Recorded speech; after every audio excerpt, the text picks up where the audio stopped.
When the trailer dropped from when Harry and Meghan's docuseries was going to be coming out, it was discovered that it had stock footage from the Harry Potter premiere, and even a shot from a cameraman in Australia who later revealed that it was Harry and Meghan that said they could be there. It was him and 3 other members of the press. The trailers have basically said what this documentary series is going to be on Netflix.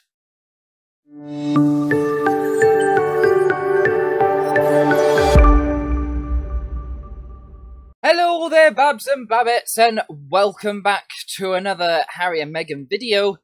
And it's going to be a turbulent time, I think, in the next coming months. I watched both trailers.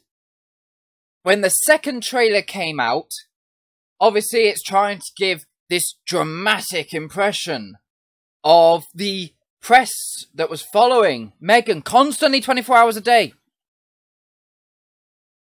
But the thing is, if Meghan and Harry are all about truth and honesty, surely they would have told the editing team at Netflix or made it very clear that they needed the footage to be from the press that was actually following them. There is actual footage of the press following them and photographs of the press around them, but not in the quantities that they wanted to go for.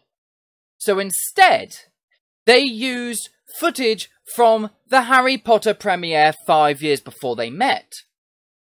They then show a cameraman who was in Australia filming the couple as they're walking away from above. And in fact, the photographer ended up coming out and saying, hang on, Harry and Meghan gave me permission along with 2 other members of press because only 3 members of press were going to be allowed to be there to take photos. Now, some defenders of Meghan and Harry have come out saying you're not meant to take the trailer literally.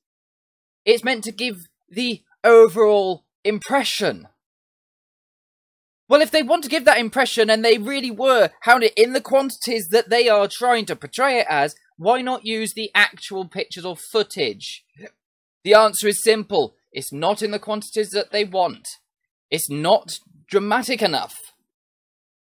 So, first off, we get off to a bad start with those trailers straight away. Already, there is no authenticity to them, pretty much from the first trailer. We also see a picture of Harry and Meghan sat behind Prince William and Princess Kate at Westminster Abbey, looking very stern. Oh, because they're so bad. Yes.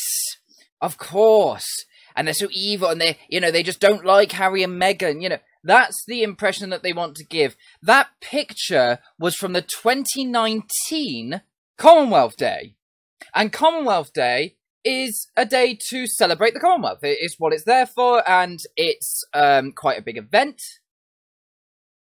Yet they're trying to portray that William and Kate were sat there thinking about, oh, Harry and Meghan are sat behind us.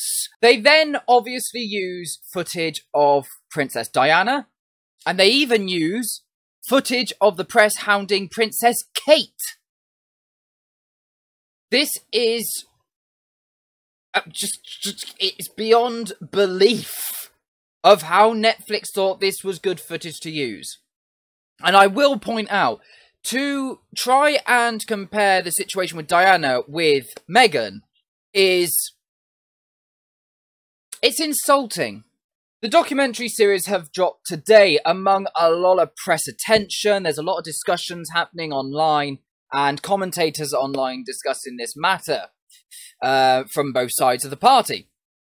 For me, December is a very special time of year.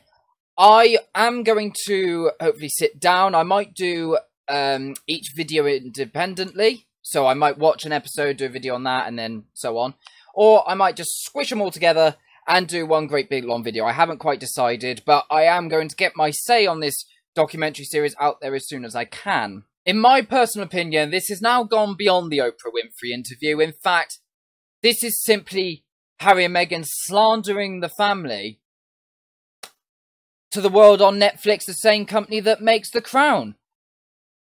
And we all know how the Crown has been twisting and just downright dramatising a lot of what you see on there. I have to say that for this docu-series to drop in December, a time of year, especially right now, where a lot of people are going to really struggle this time of year, for this docu-series to drop now, from Harry and Meghan, who own a multi-million pound Beverly Hill mansion, get millions from Spotify, will get millions from Netflix for this, and the list goes on, believe you me, lectures people about, you know, greenhouse gases and all of this, and yet fly private jets, and recently flew a private jet to their award ceremony. I could go on, but I'm not going to. We don't have that much time. I don't think YouTube has that much time.